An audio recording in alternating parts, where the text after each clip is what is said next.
एक समय था जब चीनी संस्थानों से डोनेशन लेना उतना ही सही और स्वीकार्य माना जाता था जितना उसके नेता के साथ झूला झूलना। लेकिन गलवान की गलती से ध्यान भटकाने की जल्दबाजी में भाजपा ये भूल गई कि जब आप किसी पर एक उंगली उठाते हैं तो 4 उंगलियां आपकी तरफ होती हैं।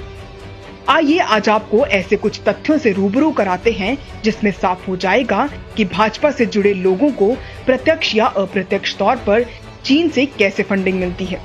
विदेश नीति का think tank observer research foundation विदेश मंत्री एस जयशंकर के बेटे से एसोसिएटेड है। विदेश मंत्री खुद चीन के पूर्व राजदूत रहे हैं और वे ORF द्वारा आयोजित कार्यक्रमों में नियमित रूप से जाते रहे हैं। इस फाउंडेशन को 2016-17 में कई बार चीनी कॉन्सुलेट से फंडिंग मिली है। ORF की वेबसाइट पर जारी विदेश दानदाताओं और उनसे प्राप्त राशियों की सूची देखें तो पता चलता है कि इस थिंक टैंक को चाइनीज कॉन्सुलेट से 1.25 करोड़ की राशि प्राप्त हुई है। 2016 में 29 अप्रैल को 7.7 लाख रुपए, 4 नवंबर को 11.55 लाख रुपए और 31 दिसंबर को 1,06,80,000 रुपए इस फाउंडेशन को अप्रत्यक्ष तौर पर चीन से मिले हैं।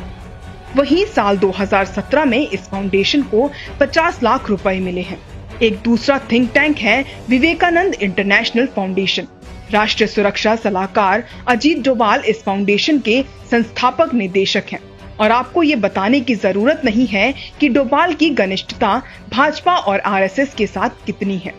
इसने अपनी वेबसाइट पर घोषित किया है कि ये फाउंडेशन विदेश और रणनीतिक मामलों में 9 चीनी संस्थानों के साथ काम कर रहा है और ये संस्थान है China institute of international studies Beijing, centre for south Asian studies packing university Beijing, Research Institute for Indian Ocean Economics, Yunnan, University of Finance and Economics, Kunming, National Institute of International Strategy of Chinese Academy of Social Science, Beijing, Center for South Asia and West China Corporation and Development University, Chengdu, Sichuan University, Chengdu, Silk Road Think Tank Network Development Research Council, Beijing, the Center for Indian Studies, Shenzhen।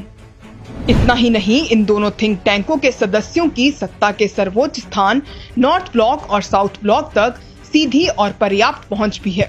ऐसे में सोचिए कि जो भाजपा दूसरों पर Chinese funding लेने के आरोप लगा रही है वो खुद कितनी पाक साफ है।